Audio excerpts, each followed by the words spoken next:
What's up, everybody? Welcome to another fresh take. So, gonna be taking a look at the Blood of Zeus. About to say Blood of Zeus, um, animation series that came out on Netflix. I want to say last week. Uh, Actually, pretty good series in my opinion. From Powerhouse Animation, that is the studio behind Castlevania, Seis Manos. Those animes. And I have to say, it's based on Greek mythology, so there's a lot of themes from that. And if you are a fan of Greek mythology, I am, or mythology in general, I think you'll enjoy it. Film centers around Zeus and Hera and their issues with each other, especially in regards to Zeus's many infidelities. It's one of those situations where you're looking at Zeus and you're like, you can't get too mad at Hera because dude really do be doing that. He be out in them streets like that. Zeus be out in them Grecian streets like that. So you kind of understand kind of where she coming from until she just takes it to a whole nother level of being scorned to the point where she don't care about the people that's being affected by her rage. Instead of directing that rage right at Zeus, she kills other people and does other things, and you're like, dude, there's a lot of innocent people getting killed because you mad at your man for cheating on you. Like at some point, y'all need to go handle that and leave everybody else out of it.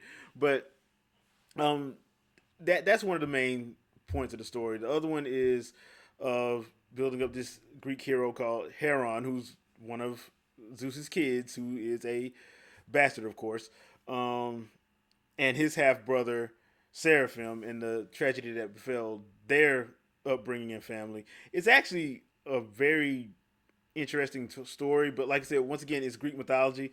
If you've read any Greek mythology story, you know the Greek tragedy. They love their tragedies, and that's pretty much what this is for the most part.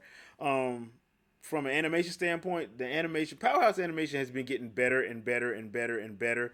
So I have really enjoyed what they've been doing over the past few years. So I think this is another excellent uh, anime to add to their portfolio, in my opinion. Still want that Castlevania season 4 though, so chop chop. But this is actually a good uh, break between that. Um, Another thing I liked in here, the music. The music was actually good. It actually, you know, heightens the action and the other scenes, important plot scenes and things of that nature. We don't talk enough about music and stuff, and I think the music actually does help the series out um, immensely in this. The action choreography is actually pretty good. It is violent. It is bloody. It is gory. It's all of that. You're gonna see a lot of violence, a lot of blood, and a lot of gore in this because that's just how Powerhouse Animation does. If you watch Castlevania, then you know that already.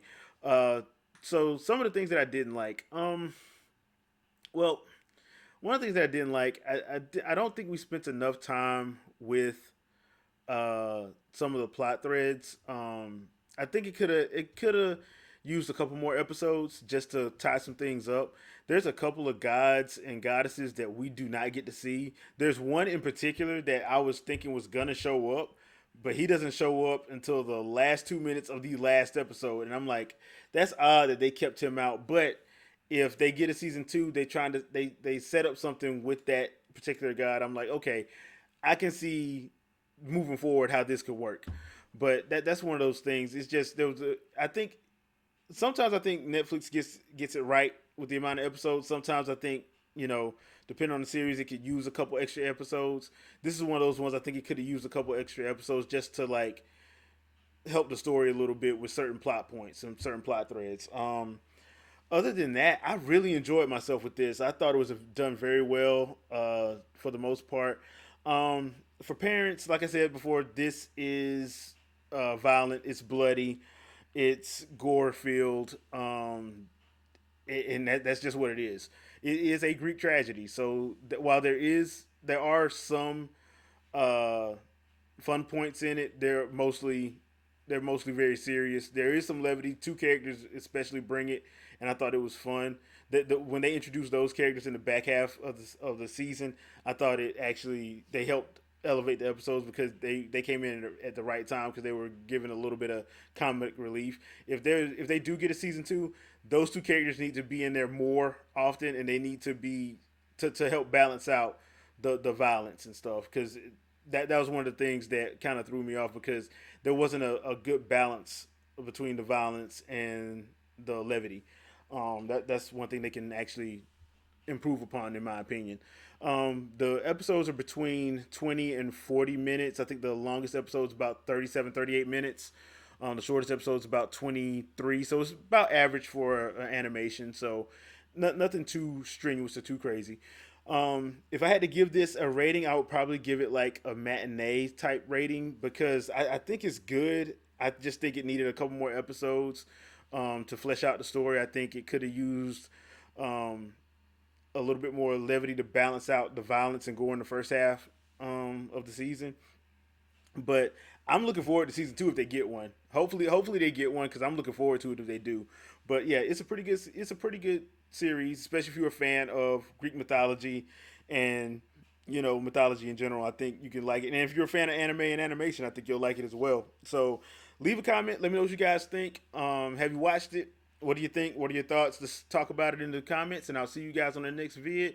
Peace out, peeps.